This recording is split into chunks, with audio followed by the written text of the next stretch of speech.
progress. I'm very excited and pleased to welcome you today to our virtual event, Beyond Acronyms, honoring the complex experiences of Asian American and Pacific Islander communities in K-12 education. So one of the major cross-cutting priorities that unites all the work we do here at CAP is the importance of advancing racial equity and justice. So that's why CAP thoughtfully and purposefully applies an explicit race equity lens on policymaking. That means we try to be as specific as possible when we're talking about what different racial and ethnic communities need, as well as making sure the recommendations and proposals we put forward are community informed and ideally community led. So in that vein, the K-12 education team at CAP released a report to advance a new body of work that focused more explicitly on the supports and services that Asian American and Pacific Islander communities need in our school systems. And a large part of that work seeks to emphasize the diversity and differences, not only between, but also within these two distinct communities. So we've been engaged in ongoing community conversations to hear directly from Asian American and Pacific Islander educators, students, and families. But along with that, the team here hopes that this new body of work will begin to fix some of the systemic and entrenched problems that they've surfaced so that students and families in these two communities have what they need to thrive. So I'm delighted to have you here with us today. And if you'd like to join the conversation online on Twitter, please be sure to use the hashtag #BeyondAcronyms. Please also note that live captioning for this event is available by pressing the captioning button on the bottom of your Zoom screen.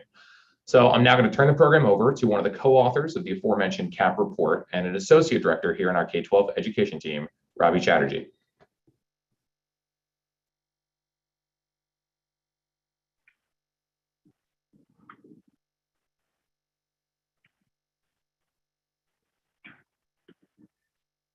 Thanks, Jesse. And on behalf of the K-12 education team here at CAP, we are so excited to have all of you joining us today from across the country. As mentioned, my name is Ravi Chatterjee, and I'm an associate director on our K-12 team here at CAP. And earlier this year, I co-authored a report about addressing the needs of Asian American and Pacific Islander communities in K-12 schools with my colleague, Jessica Yin, who is about to speak with our amazing panel today. Now, part of why we wrote this report is because we feel that people telling their stories is important. As someone who grew up South Asian in North Carolina, I didn't often see fellow classmates who looked like me, certainly didn't have any teachers who looked like me or really understood my culture. And unfortunately, I didn't feel a lot of pride in being Asian. Like a lot of other people of my era, the easiest thing to do was to try to erase some of my differences and just basically assimilate so I could fit in. But I'm really glad that's not the norm anymore. And as more Asian Americans and Pacific Islanders are speaking up and telling their own stories, it feels like we're starting to see a shift in how we're recognized and how we're heard. But the work is far from done. Too often in policy discussions, the term AAPI is used. And as a result, broad solutions are put forward that don't properly acknowledge the vast range of people and identities that this term encompasses. And oftentimes the term AAPI is also inaccurate because when folks use this term, they're really only talking about Asian Americans. And sometimes they're actually only talking about some Asian Americans. And this is a huge disservice because the Asian American and Pacific Islander communities are as large and diverse as their needs are distinct and unique. Now, the success or wealth of certain groups in this community shouldn't obscure the fact that many Asian American and Pacific Islander communities are experiencing housing insecurity, food insecurity, health disparities, and low educational attainment. And when school leaders and policymakers are thinking about students who may need additional supports, such as students with mental health needs, students who are refugees, or students who come from communities with limited resources, they should be thinking about Asian American and Pacific Islander students. In our report, Jessica and I outlined 6 issue areas that we'd like to explore further as a team. But that was just a starting point for this work. We spent the last couple of months holding community conversations with and visiting Asian American and Pacific Islander communities to help inform the work that we plan to do. And by working directly with these communities, we're hoping to create and implement policies such as helping school districts better use disaggregated data to address specific student needs. We're also looking to uplift strategies from cultural centers and youth organizations that help Pacific Islander students increase their high school graduation rates while also celebrating their identity and culture.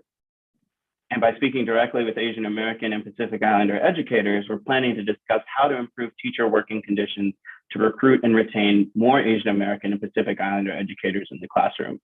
And of course, we're extremely excited to work with Asian American and Pacific Islander students directly and elevate student voice to help identify and proactively address the mental health supports and services that Asian American and Pacific Islander students and families need. This is the kind of work that we're really excited to keep doing by working with communities.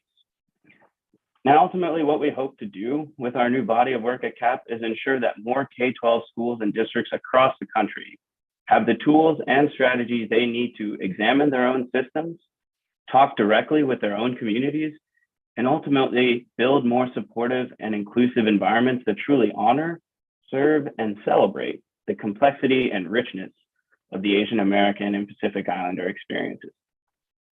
So with that, I am extremely excited to introduce my co-author, my colleague, and my good friend, Jessica Yin, who will be moderating our great panel today.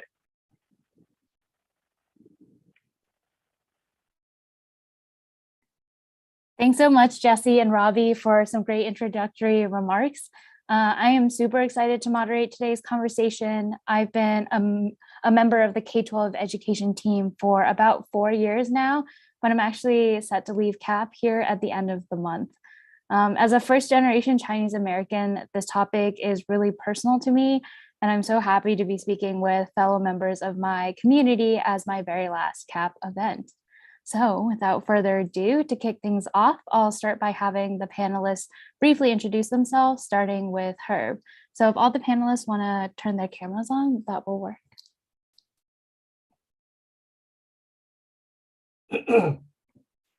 Aloha, my name is Herb Lee. I'm the president and CEO of the Pacific American Foundation, the 501 nonprofit organization in Hawaii. And before I talk a little bit about my organization, I just want to again thank the Center for American Progress, Jesse, Roby, and Jessica for inviting us this morning to share some of our thoughts and some of the unique experiences that we collectively have. And I'm hoping that I can share something meaningful with all of you, as well as learn from all of you as well. Our organization primarily has been working in, is a Native Hawaiian serving organization. I'm both Asian and Native Hawaiian background personally, but our organization primarily is a Native Hawaiian serving organization in the education space. We have been stewarding and restoring an ancient Hawaiian fish pond on the north side of the island of Oahu, a district called Ko'olapoko, or the towns of Kaneohe, and I'm currently streaming or bringing my thoughts from Kailua on the north side of the island of Oahu. And so I look forward to the discussion today, and thank you for having me.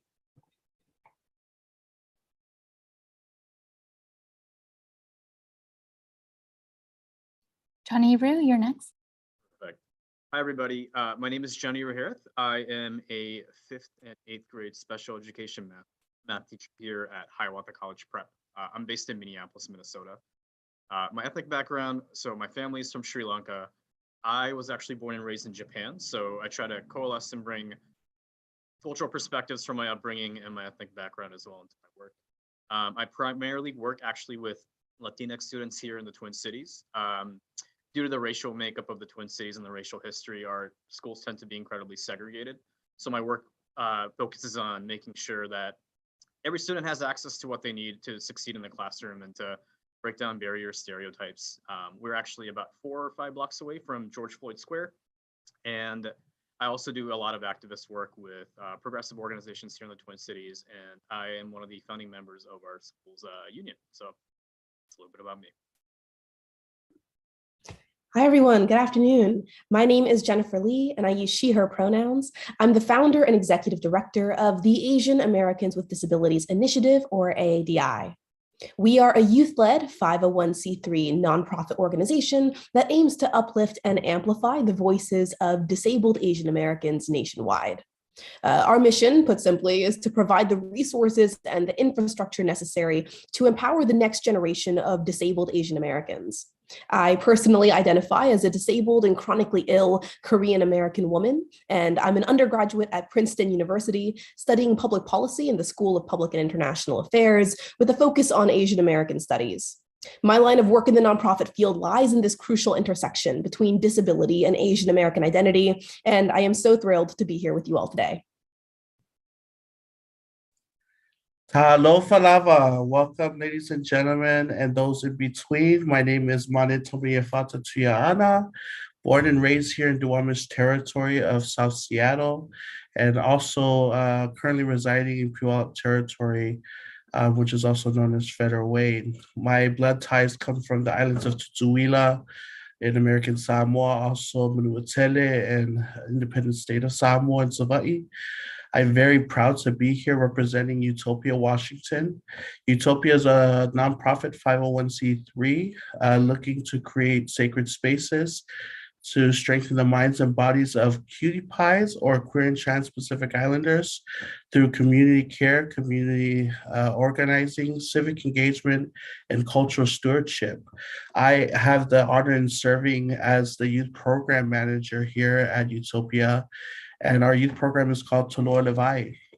And we exist to empower the identities of all our Two-Spirit LGBTQIA plus students by centering and elevating the lived experiences of our Cutie BIPOC community and reclaiming and evolving our indigenous, queer, and trans identities and reforming school culture through civic engagement and policy change. And so we do a lot of work here advocating for our queer and trans community of color, and just very proud to be on this panel. And thank you, Jessica and Robbie, for inviting me today. So I'm ready to get to it. Thanks, everyone. I am so excited to have this conversation. I just wanted to flag for the audience before we get started that we'll be saving the last 10 to 15 minutes for audience questions. So if you have a question you want to submit to the panelists, you can use the Q&A chat box at the bottom of your Zoom screen. So something that Robbie mentioned in his opening remarks is that often the complexity of the Asian American and Pacific Islander communities are overlooked, resulting in a lot of misunderstanding and stereotypes. So my first question for all the panelists is, in your line of work or advocacy, what kind of misconceptions or stereotypes about Asian Americans and or Pacific Islanders do you come across? We'll start with Herb. Okay, yeah, thank you for that question. When I first started in this journey, so I'm talking about 1995 to 2000, and we experienced. We were beginning to develop what we called in those days culture-based curriculum in the four core areas of math, science, social studies, and language arts. And in those days, we were aligned to standards. And this is before the national standards came out, No Child Left Behind and all of that stuff done during President Clinton's days. But so we had some of our own standards. And so the mindset at the time was that culture-based education and was basically dumbing down the rigorous, American lesson plans that everybody was using, and that it was not possible to engage one's culture, and especially in Hawaii.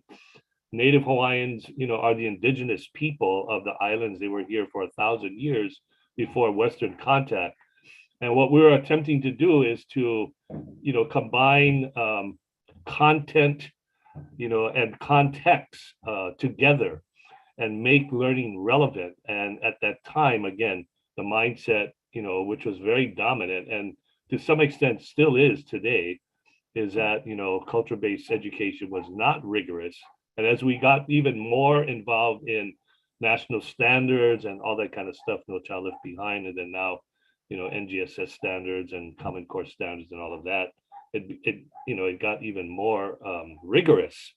And we've been able to prove now over the last 25 years that culture-based education, place-based education, project-based education is indeed as equal to, if not more rigorous than the traditional, ideas of institutional education. And so that's part of the mindset that we're constantly fighting now. And, we've developed many titles regarding that. And we work with everybody. We work with the scientists, we work with the master teachers, the cultural practitioners, the elders, to put together a very robust, and relevant, lesson plans, and then providing opportunities, which I'll talk about later, in terms of, the actual physical interaction and creating these community classroom spaces that, that really honor, our cultural spaces in Hawaii.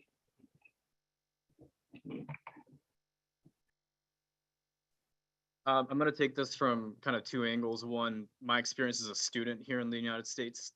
I moved here when I was 8. Like I said, I grew up in Japan.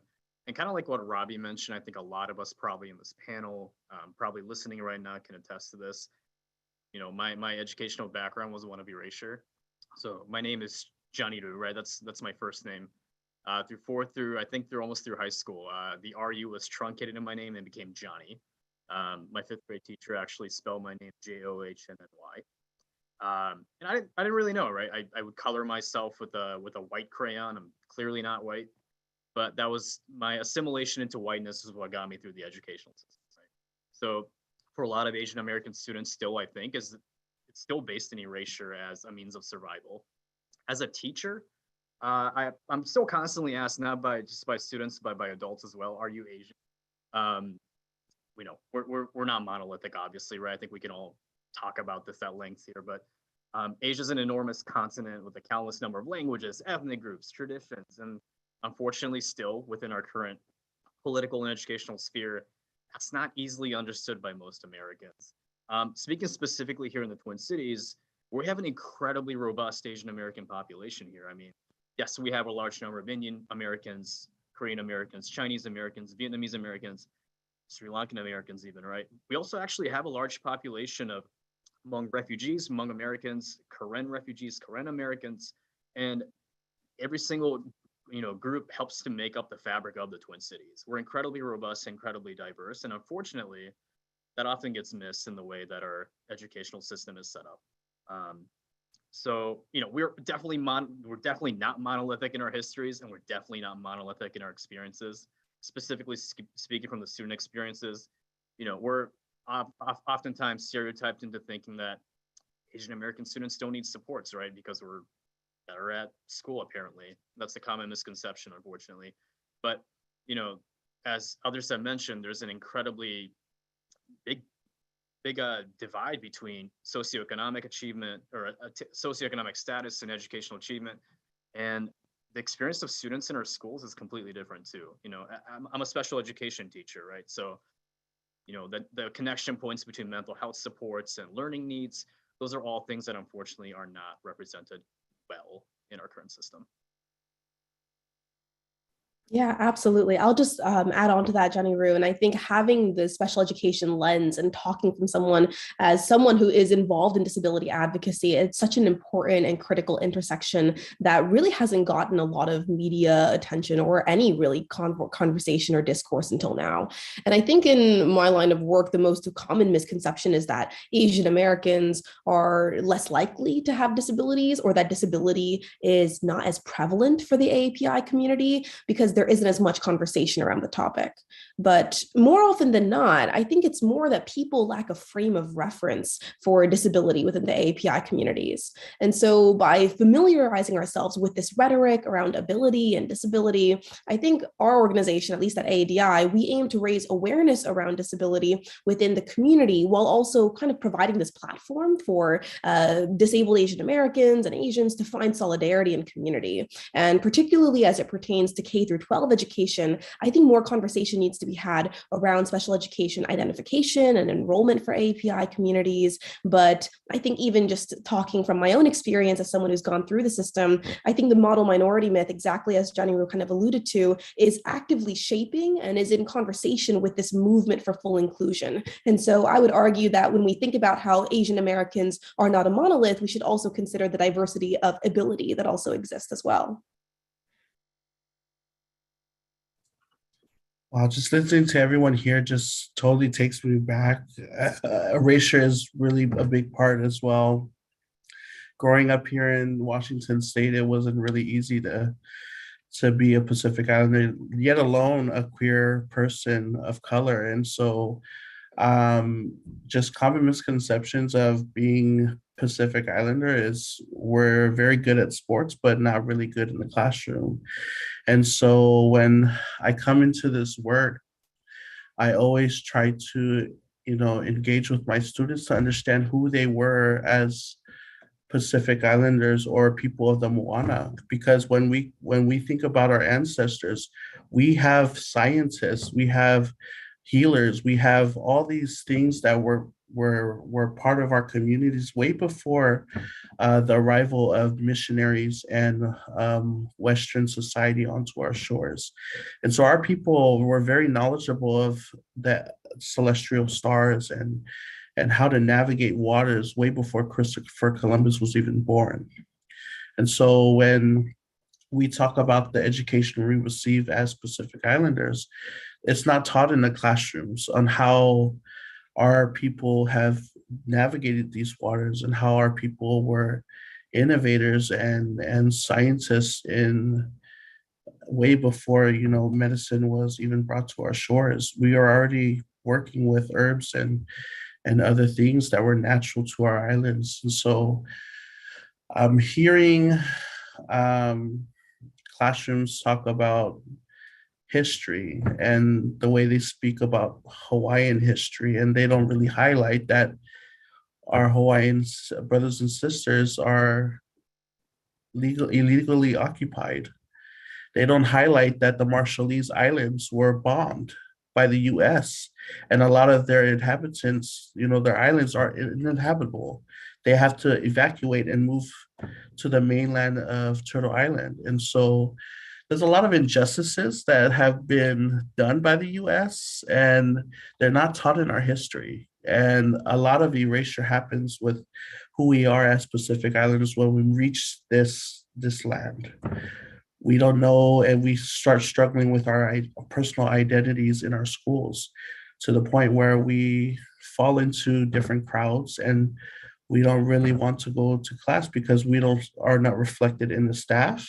We're not reflected in the books that are given to us, and we're not really honored in our identity as Pacific Islanders. And you throw the queerness on top of that, that's just even more layers of that intersectionality that's never honored on our school campuses. And so when you think about it, there has to be a restructure with the whole school system itself. It wasn't meant for people of color. Our education system was built, it wasn't built for us. And so we got to look at ways we can strategically work with our districts and work with our programs to, influence and help influence our kids. And so I was one of those kids who was very out there and not really paying attention in school. And it wasn't until people, mentors in my life came into my life and cared enough to love on me and teach me who I was as a Pacific Islander and empower me to do better in class that I graduated on time.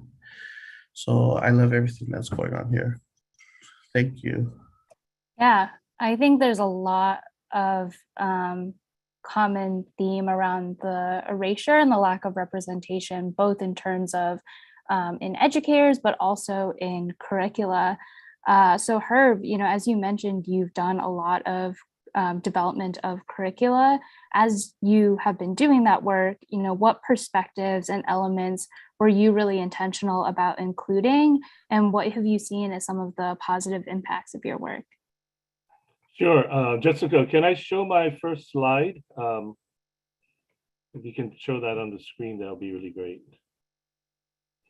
So in 2007, the superintendent of education in Hawaii called us all together there. She asked a simple question. What are the best practices in Native Hawaiian education in the public education system in Hawaii? And in Hawaii, we have a centralized public education system. We're not broken up by county. So We have 257 schools, 37 charter schools in the state of Hawaii, serving about 180,000 kids every day. So over 2.5 years, the 250 of us deliberated, and we came up with this conclusion. I was the co-chair of the Curriculum Development Committee, and I had this dream about this image after we had talked about this, and this I've used this and it's resonated with a lot of our elders, and in the Pacific region that I've taken it. So if you look at this picture very simply, the haumana at the bottom of the triangle is Hawaiian for student. And on the left side is a'o, which is the knowledge or the content, language, the values that you see there. On the other side of the triangle is honua, which is basically Mother Earth, all of it. So that's the context, whether it be community, family, the world, whatever. And the idea is that we want to inspire, if you look within the pyramid, the learn, live, teach, the idea is to reach the apex of the triangle, to inspire students to learn, to be able to allow them to live what they learn and make a meaningful difference in the world, in their community, in their families, and then ultimately be able to teach what they have learned and experienced so that we can pass on the knowledge gained to the next generation and the next generation. And so remember, Hawaii is the most isolated landmass on the planet. They're 2,500 miles away from any other major landmass. And for 1,000 years, we had no contact with the outside world. So what we've been trying to capture in the 20th and 21st century is to be able to build these bridges. Me personally, this is my goal in my life. Every day I wake up is to build bridges between indigenous knowledge and contemporary knowledge and science and technology, because the problems of the world that we face, for example, things like food sustainability. We in Hawaii now, we're 100% not dependent on any outside source for 1,000 years. And today in the 21st century, 90% of our food, 80% of our energy comes from off island. We've basically killed our nearshore fisheries. More than 2/3 of all of the fish that we eat or buy or consume in Hawaii do not come from our shores anymore. What we've been trying to do is to flip that switch and not go all the way back, to that, but look for a better balance between, embracing the world and also being able to be true to what our ancestors taught and left us as a legacy. And then the final thing is that the lau, or the luau leaf, what we call it, from the taro plant, which is very, very foundational and robust in our culture in terms of both providing carbohydrates. We call it poi when we pound taro or kalo, but the leaf symbolizes the spiritual realm that combines all of this together. And that spiritual relationship is probably one of the most important things that we try to incorporate in our teachings, as well as we've been taught by our ancestors. So in the 21st century, we've embraced this now as part of the public institution. Not all schools, not all complex area superintendents in Hawaii have fully embraced this, but in the 25 years that I've been in this space, we are making a lot of headway. So hopefully this kind of helps you understand a little bit about what I was talking about in terms of content and context are inextricably intertwined. And if we are going to empower our kids to be the best learners that they can be, they really have to understand these relationships, the relevance of these relationships. And then finally, I believe, and what I've seen over my 25 years in doing this, is that you can place that rigor bar at any level. If they understand the relationships and understand the relevance, you can place a rigor bar anywhere and they will reach it no matter what. Thank you. Thanks so much, Herb. Definitely something we've heard a lot of in our conversations is the importance of not just, ensuring that content is better, but ensuring that approach is really changed. So there are a lot of values about how we approach education that we could learn from communities of color that are not being incorporated into our teaching as of right now. So the next question I want to direct towards John Yiru, something that you actually mentioned in your answer to the first question is how often there are programs and services that Asian American and Pacific Islander communities could really benefit from, but that schools aren't really targeting to them or advertising to them because they have this misconception that these communities don't need them. Do you have some specific examples of types of programs and services that these communities are often missing out on? Yeah, and I want to kind of preface by saying my perspectives are, definitely limited as being just myself. So I did get some input from other folks in the Twin Cities area and kind of their experiences so far in the educational sphere. I think, much like any other group, right? Like Asian American students deserve, robust after school placements and supports, whether it be sports or any sort of enrichment programs after school, and opportunities to engage and connect with our culture and our languages, right? So, there's a lot of programs here in the Twin Cities that connect, Hmong American students learning Hmong or Karen students learning Karen, right? So those kinds of opportunities should be not only available, but advertised. I think, we can build these spaces for advocacy and supports, but if we're not adequately mentioning this to our families and they're not able to access it, that's an issue in itself. I'm thinking specifically in terms of special education. I think, Jennifer, you hit this up, you mentioned this like perfectly, but there's such a resistance or hesitation in seeing the needs of our students, right, in terms of mental health or special education, right? Specifically talking in terms of evaluations for like an IEP or like a 504 or language service. Oftentimes, general educators might let students slip through the cracks because they might not think they need it, when in reality they actually do. And then combining that with the overwhelming stigma around special education and mental health in the Asian American community, it can really foster negative outcomes for students, where we tend to see kind of these traits as almost individual weaknesses or failures when they're absolutely not. And in working with students with a myriad of disabilities, I know from fact that early interventions are absolutely crucial, right? So the quicker you can get supports for whether a student has a specific learning disorder or they might be on the autism spectrum, right? The quicker you can get advocacy and supports in place for kids, the better they end up doing. Unfortunately, a lot of our families, come from communities where the role of teachers kind of exalted in space, right? And they're the expert in the field, right? So we listen to what the teachers do. With special education law, like parents have an absolute right to make sure their needs are being met for their students. They're actually quite powerful in that regard. And unfortunately, I don't think we do enough. I know I don't do enough and I need to continue to do better as a teacher to make sure students or parents understand just the amount of power that they have to make sure the educational outcome for their kids, like they have a lot of power in that. So whether it's, advocacy spaces for parents to practice talking to teachers or, supports in doing that, I think is incredibly important.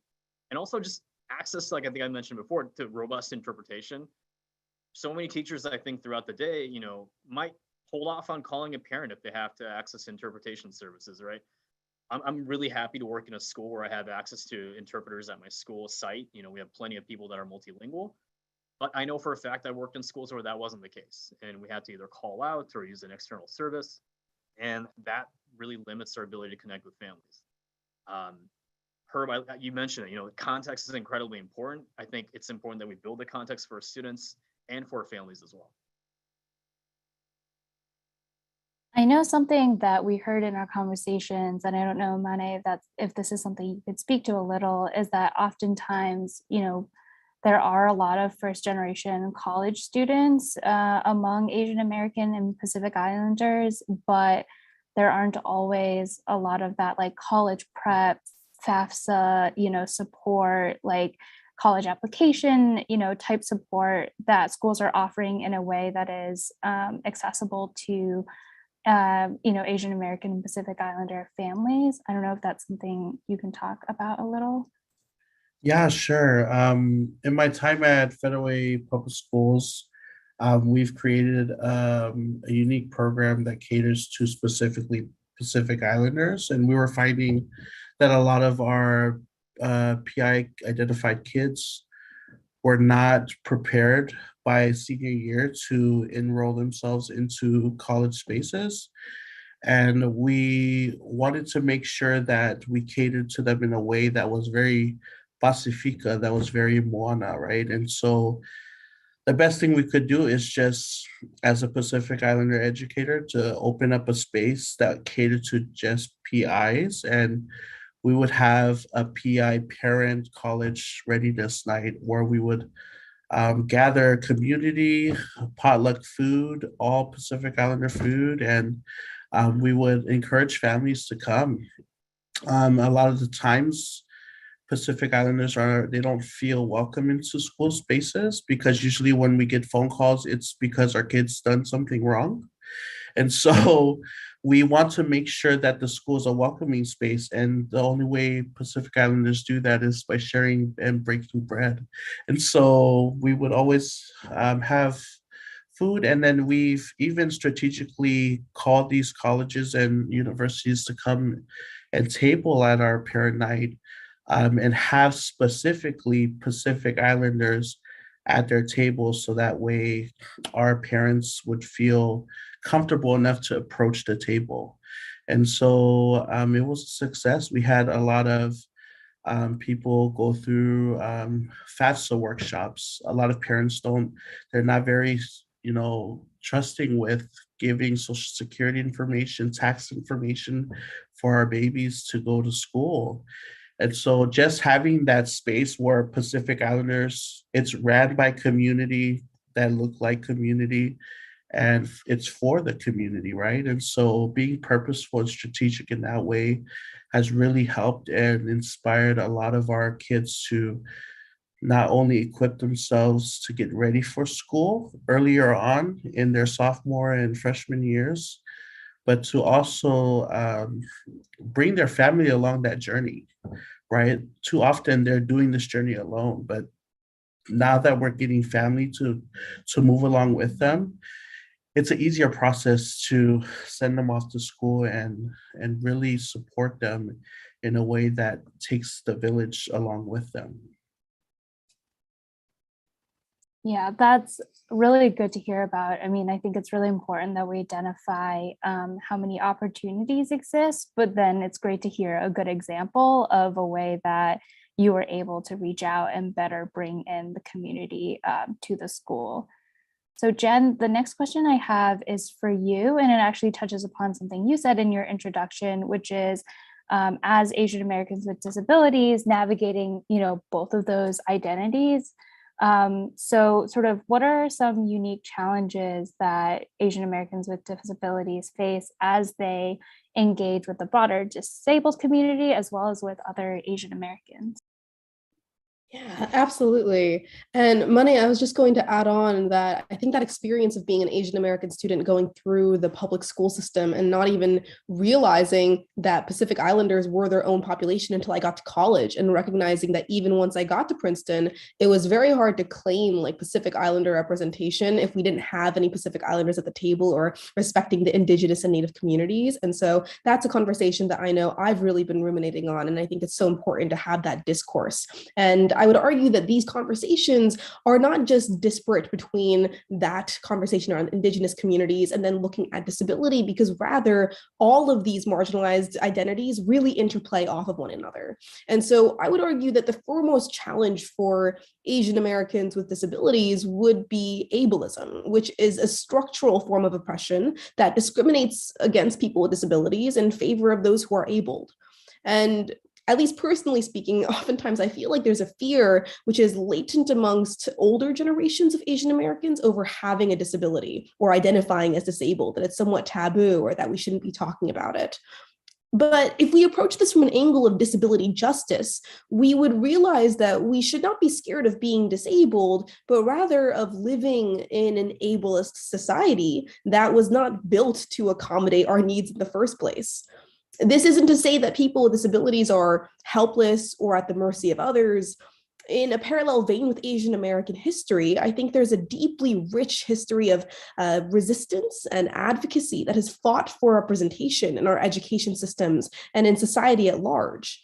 And so part of what I hope to bring to the conversation today is that disabled people belong at the table, whether they have physical or non-visible disabilities, whether they're young or whether they're adults and educators at the table. And specifically for K through 12 education, there's been so many studies that have extrapolated why Asian American students are underrepresented in special education. And some psychologists propose that student race may influence an educator's likelihood of recommending them for special education services. But there certainly is this disproportionality within special education amongst Asian students. And I think these inequities become apparent when we look at the data when it comes to rates of special education enrollment and identification. And that in and of itself leads to poor academic outcomes. But with that being said, I think we should also note the lack of transparency within data disaggregation, which I think some of my fellow panelists have already touched upon, which is just to say that Asian Americans aren't a monolith. And within that, there are multiple ethnicities and communities that are unseen and neglected.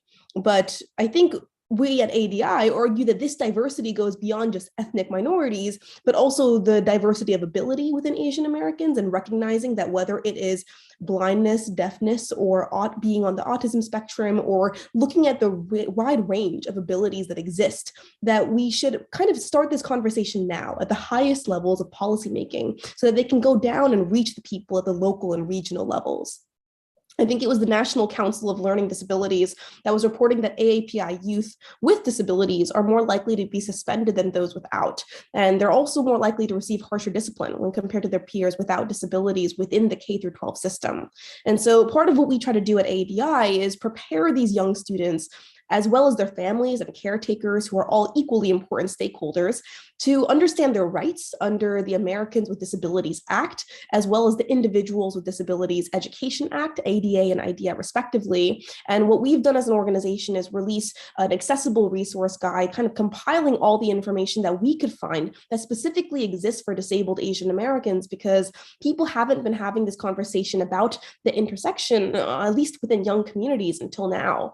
And within all of this, of course, is the premise of accessibility. So making sure that any resources or conversations that we have are both linguistically accessible to overcome that language barrier for many immigrants, but to make sure that we're providing the captioning, the interpreters whenever needs so, depending and asking for medical conditions and disabilities and accommodating that in every workplace.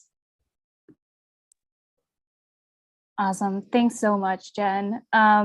Just as a reminder that we are taking audience questions at the end, so feel free to use the Q&A chat box to ask any questions you may have. We see that we have one in there, but definitely open to receiving more.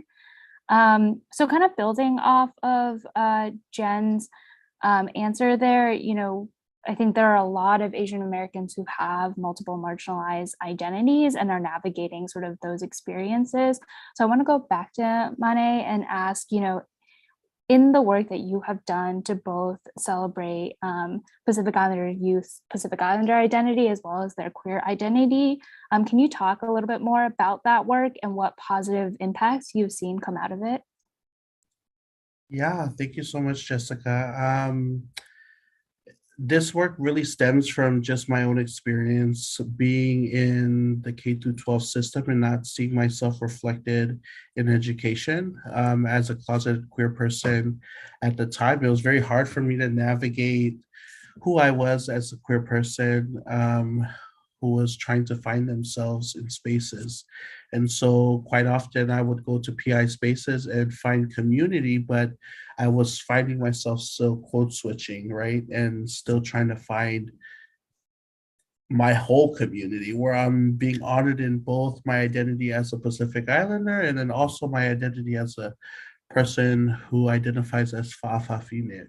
And so creating these spaces at Utopia is very important, just because it was my lived experiences. And going into these schools, the basic thing is one, representation. I represent the communities I serve. And so being openly trans or being openly Fa'afafine in these school spaces is a huge thing, especially being a queer person of color. Too often we see our LGBTQ communities who are teachers, they're really teachers who are white, and they're not really people of color. And so within the LGBTQ spectrum, there's already a stigma that you don't really see Black and brown queer people, Black and brown queer and trans people in education who can really reach out to these students.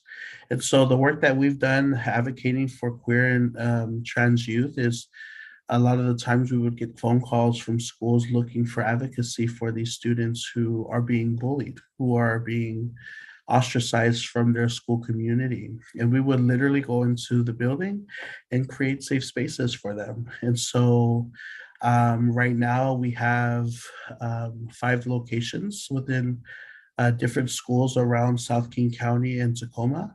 And we hold space for our kids after school. And this is outside of the local GSA club because we fuse culture and we fuse our queer identities within it. And so teaching our kids to identify, one, that our queerness had an indigenous identity way before, time immemorial. We think about people here on Turtle Island who are Two-Spirit, and you think about Samoans who are Fa'afafine or Fa'atane, or our Mahu siblings in Hawaii and Tahiti, or Takatapui in New Zealand, or Whakasalewalewa in Fiji. We often forget that before white missionaries came to our shores, our existence in our community was very predominant, and we had very important roles. We were knowledge keepers, we were healers, we were medicine people, and people who really worked together with the village, and so caretakers. And even to this day in our culture, we're still honored as such. And so there's a part of this job where we have to decolonize the way we think about LGBTQIA and really emphasize what has already existed with our indigenous practices of being who we are as queer people. And so right now we have a leadership cohort of 10 students who are going into our school spaces and voicing their concerns with our school boards and with teachers, and just making them aware of who we are as people of color and queer people of color. And then we also have our cultural lessons here at our center in Kent, where we're actually teaching them the indigenous practices of how to be cultural keepers and how to empower them in old practices of weaving or making la'e, tapa cloth, whatever it may be, but empowering them in culture so that way they can see themselves past this Western mindset of who we are as LGBTQ. Yeah, as a queer Asian American myself, I am definitely very grateful for the work that you do, because I do think it's really difficult to navigate sometimes that queer identity within the context of my Asianness. It sometimes feels incredibly separate, and struggling to find sort of the ways that the two inform each other. So I'm going to ask one last question, and then we'll get to some of the audience questions. So a lot of really great ideas and answers to this question has already kind of been floating around, but looking forwards, what do you think school districts could do to better support Asian American and Pacific Islander students, families, and educators, especially for students who have multiple marginalized identities? I know that the answer to this question could probably contain a super, super, super long list. So maybe let's pick 1 or 2 things for each of our panelists to say so that we have enough time to get to some audience questions.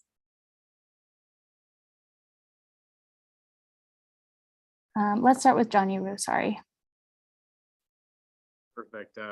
Jessica, you're forcing me to condense down a little bit. I think I had way too many things written down already, but I'll try to keep it short, but first, Mane, that was incredible what you're describing. I was just so uplifted just hearing it. So thank you for bringing that into the space. Thank you, thank you.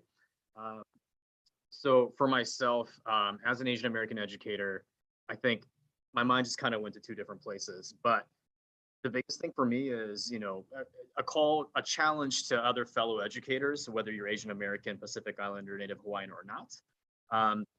How are you educating other folks around our identities, right? Are you making space for us? Are you helping us amplify our voices within curriculum, within leadership spheres within the classroom? Are you making sure our students are being heard? That's my first question. And then the second one is, are you doing enough to highlight not just the struggles of our identities within our American history, but also the triumphs, right?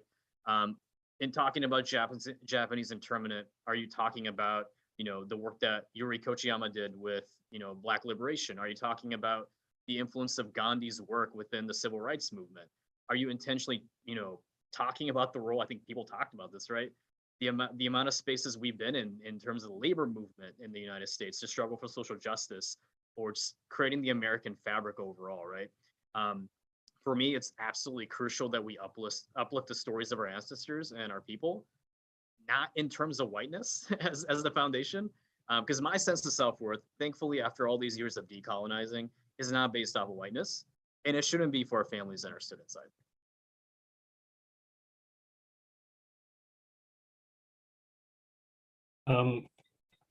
Jessica, can you share my second slide? And I'll just really quickly share a little bit about some of the institutional changes that we've made at the Hawaii Department of Education. So in 2015, actually the year before that, because it was adopted in 2015, but we had one of our Board of Education members in Hawaii, Native Hawaiian, assembled a whole bunch of us, 12 of us. And the challenge to us at the time was, can we come up with a policy? And in those days, they call it General Learner Outcomes, GLOs, that would complement the academic work, so that when you walk into a classroom in Hawaii, you would know that you're being taught in Hawaii and not in any other region in the country.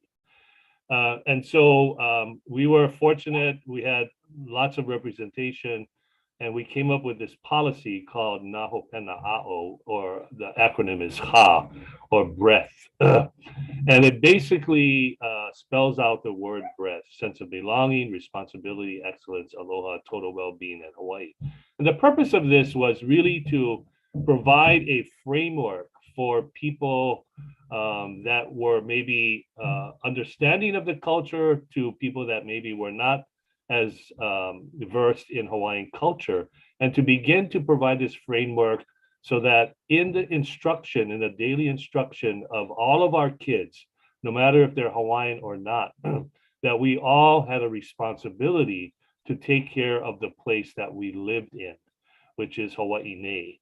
And if we could infuse this sense of belonging and responsibility, etc., then, you know, we would be embracing our indigenous culture and the life experiences of everybody that chose to live in Hawaii, to also make a meaningful difference and to give back, you know, to you know, this very special place that we call home.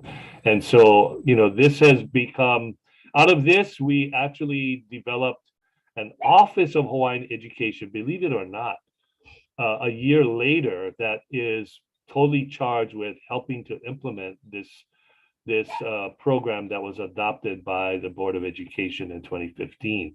So can you imagine, you know, since we've not only became a state in 1959, but, you know, going back to the days of the monarchy, you know, over 100 years ago, that in 2015, 2016, now we have an Office of Hawaiian Education that can help bridge indigenous knowledge into the mainstream education system. It took us that long, but I gotta say that, you know, hey, this has been a really great catalyst for, and sort of in some ways giving the school system and the teachers at the very grassroots level sort of a sense of permission to be able to incorporate our cultural wisdom into mainstream education. I mean, how good is that? But it's kind of like better late than never. But I just wanted to share that it is possible. So thank you for allowing me to share that.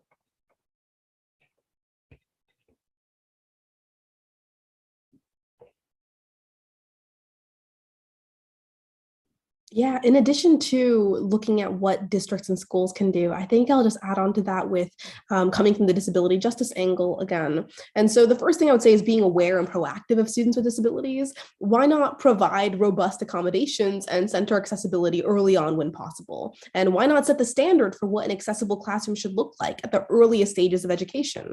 My hope is that districts and schools will be able to better support their existing teachers and educators with appropriate training and practices, while also investing in prioritizing hiring education professionals with expertise in cultural and linguistics considerations with identifications, and going as far as to invest in these relationships with families and students with disabilities and without disabilities.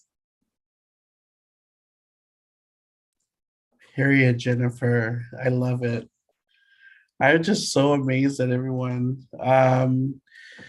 If it were up to me, I think the whole structure should go down and just be rebuilt by, community. And that is just wishful thinking, right? But as far as now, I think districts need to be more invested into community, right? We need to bring our communities into the school with intention, not to just checkbox.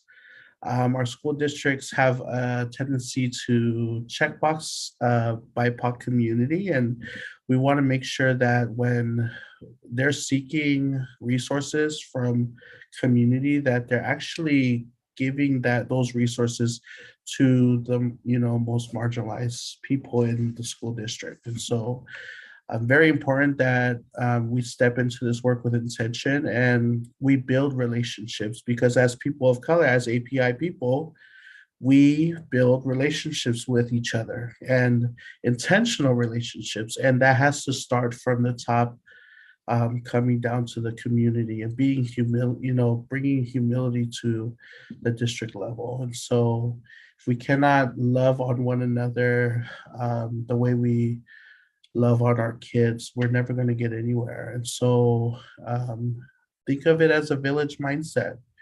We have to survive together. And in order to survive, everyone has a position, everyone has a job. And if no one's working for the greater good of the village, we will not survive tomorrow. And so, just get rid of your political agendas and come down to our level, please. There are so many more questions and conversations I want to have, but unfortunately we are getting close to time. So I am going to ask one question from the audience, and it is, do you have any opinions regarding how the COVID pandemic has impacted education / learning environment in the AAPI communities specifically? I think we have time for maybe one person to answer this question. So fastest unmuter, go.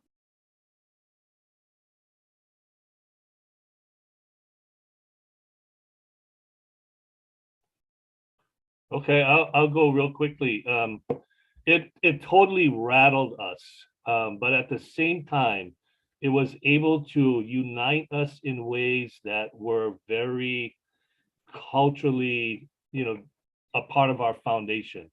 Family relationships, we all pulled together because we had to, right? And so when we went to digital learning, that threw us for a loop. So what we did was we took all of we brought the community into the classroom digitally, and we provided all, whatever kind of response. Most of our, half of our students, our Hawaiian students, didn't even have laptops or electronic devices, and so we went out and we found philanthropic organizations to help us, go buy, computers so we could hook people up, just things like that. But I think the essence is that, we were able to rally around each other and go back to what really makes us human beings, no matter what race, and for all of us to rally together and do it in a way that we embraced from my perspective, the community classroom and linking the resources of the community together to kind of raise everybody up. And I think that made all of the connections even more, as we say in Hawaii, or more steadfast, more, solid in ways that we never thought was possible. And I think going forward, that has given us more vitality and understanding of the power of these relationships and the power of our culture when we need to rally together. I thought it's been beautiful. If you guys ever want to take a look at our website, Pacific American Foundation, we actually worked with our local community to develop a video called Silver Linings that captured the stories of all of the hurt and the trauma and how we kind of took ourselves out of it. Aloha. Thanks so much, Herb. I really, really, really appreciate everyone taking the time to participate in this discussion. I wish we could talk for longer, but I always find these conversations really invigorating, and I couldn't have asked for a better last event for my time at CAP. So thank you again to Robbie and Jesse for their introductory remarks. Thank you to the panelists for being amazing. And I hope that the audience members have walked away from here with a better understanding of how just diverse and complex the Asian American and Pacific Islander communities are.